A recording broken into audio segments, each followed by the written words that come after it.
I'm up here on the foredeck. We've got a Spinnaker flying, as you can see. This is the Code 2 Spinnaker. Our Code 1 Spinnaker unfortunately suffered a bit of an accident the other night and is currently in the sail locker being repaired. Let's see what's happening. Hello, Katrina. Hello. How are you? Very well, thank you. Good. Can you explain what you're doing? Well, we are attempting to put what really feels like shredded wheat bricks back into the semblance of a Spinnaker. Essentially, we have patched a few small holes, and what I feel quite successful about at the moment is I've followed the whole of the foot of the sail from the clew to the tack, and have been able to find a point at which one of the rips starts. So that's really good, because we've got actually several tongues that are coming out, which means if you go to the end of the tongue you can't decide where to actually hook it onto the rest of the sail, whereas if you follow it up to the edge of where the rip begins, you should conceivably be able to pull it all together like that. So that's the plan. So I've found another point at which I can begin. And we have to feel pretty lucky about this, because the only reason the rip stopped is it hit the hide sails badge. So you can see where it's gone straight into the badge, and it's actually torn around the sticky point and actually distorted it so that it looks like it doesn't match, but essentially when you look at it properly it does. So we have a beginning point at which to have a go at this tear, but it's at least, I don't know, 10 metres long. Yeah, so that's what we've been doing. How long will that take you to fix, do you think? Well, Neil has been down here, assuming he's calculated probably about 300 hours for the whole work, but that's before we put a sewing machine to it. I would say 6 metres, I've taken an hour on 1 metre, but I'm a bit perhaps slow at the beginning. I haven't been going at this very long, hopefully I'll get quicker. So 6 hours to do this one tear, but we've got 2 tongues, and if I were to get just 6 hours across there, I'd still have to come around the other side of it. So it's a massive job. It is quite mammoth, gargantuan task, I think, that we're all well aware of. So we'll see. Here we can see an example of where that hide sails logo is on the other Spinnaker.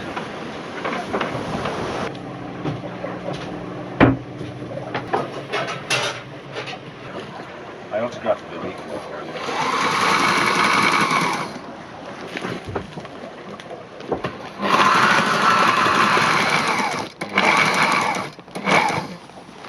What we're trying to do is mend this enormous C1 Spinnaker, which was ripped to shreds the other day. And the challenge is to find the rips, and we found quite a few and stuck them together. We've now machined a couple, but we've now got to find where we mended it so that we can machine it. And there's so much sail here, the size of a tennis court, that it's quite difficult. And unless we actually write on it, it's very, very difficult to find. So that is the challenge. That is what Neil is doing at the moment. He's looking for, and he has found a bit that's been taped. The process is you find the tear, you then stick sticky sailcloth over the tear to mend the tear, and then you have to sew round the tear because the sticky's not strong enough once the wind gets in the sail. So it's a process of finding the tear, sticking it together, and then machining around the edge on the tape to hold it in place.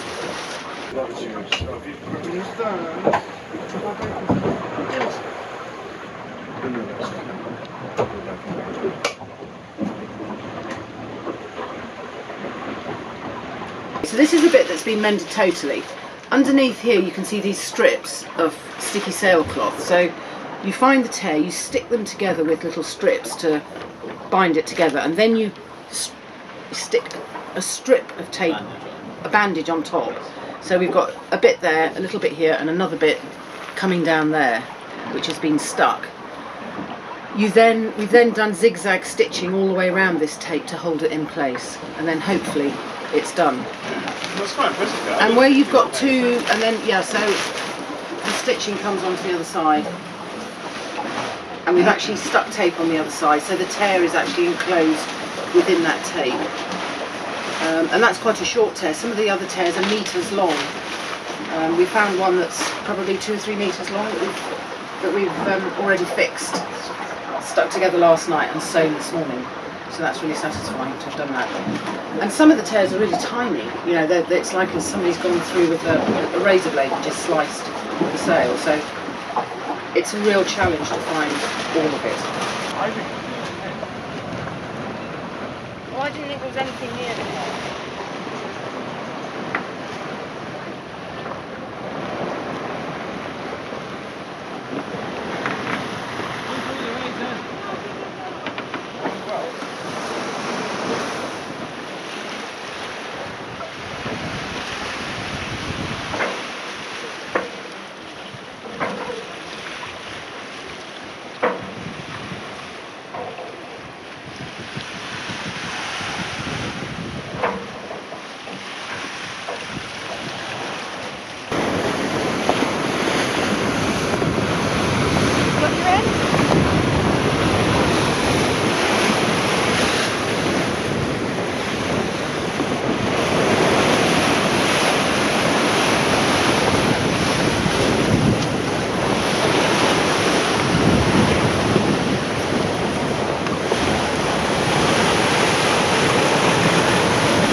Janice, can you just tell me what you've been up to, please?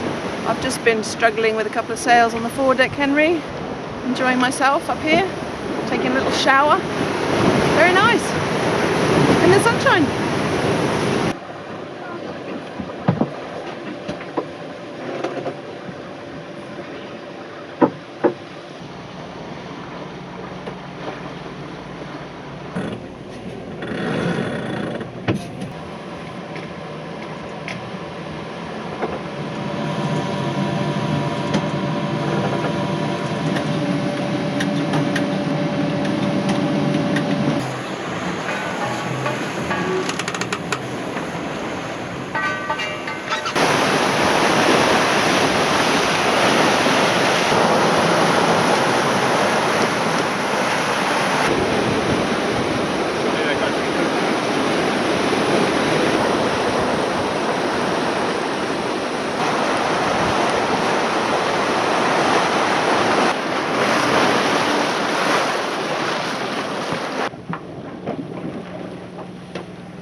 Peter,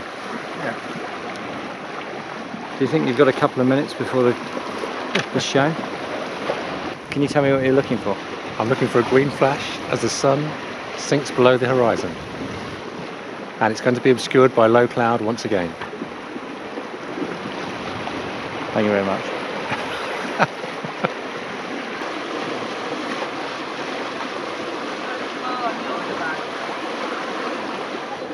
Oh, there was a flash. Was there? There was a flash. It wasn't green, but I saw a flash. Oh. That wasn't it then. Peter, can you tell me as watch leader what you look for in your seaman?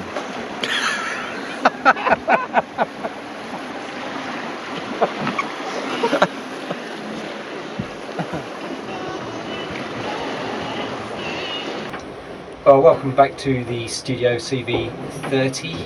We've got a live link to the nav station where Big Jim Prendergast, the skipper, is standing by to talk to us. Big Jim, I wonder if you can give us a rundown on the last 2 weeks, please. Well, Henry, for the last 2 weeks we've been involved in leg one of the Clip Around the World yacht race, and we're still very much right in the middle of it. So we started off, if we have a look at the chart, over here, South End Pier, and you can see the red line. I hope you can see the red line. and we shot out.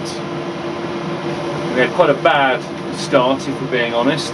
We had a double halyard failure on the Spinnakers, which meant we couldn't hoist a halyard, right in the world's press and associated yachting journalists. We came round East Margate, you can see here, and then we came down the east coast of southern England, so Kent. Beautiful sail actually, all on one tack. The wind was from the east, which is very unusual and suited us enormously. It was a good couple of days, quite a gentle start in many regards. We were at the back, but we slowly worked our way back through the fleet as we crossed the English Channel, across north of the Channel Islands and then into the Bay of Biscay. We were held up a little through some very light winds off Ushant, and at that point we were about 7th, and we dropped back again to about 10th, and then things got really interesting as we rounded the Spanish Peninsula. And as you can see from this line, we came down quite conventionally, then we came out of it, and we got blocked by a weather system out here that was high and not moving very much. Then we chopped back in, and then we kept dropping south. We did that in a series of jives. Then we came into the coast of Africa, and we were looking for wind. We found some wind, and then there wasn't any, and then there was loads.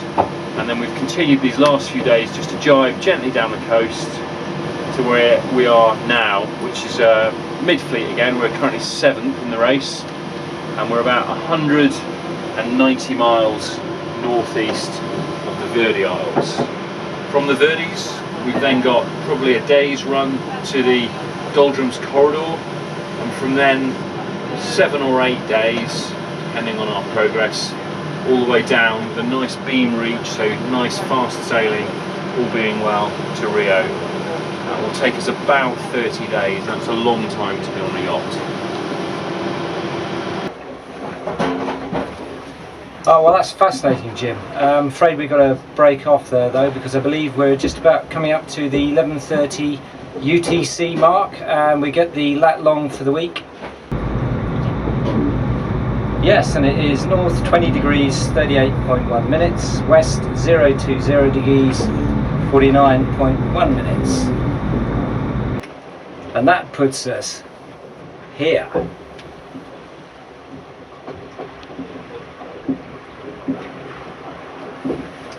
So that's it for another week here on CV30. See you same time next week.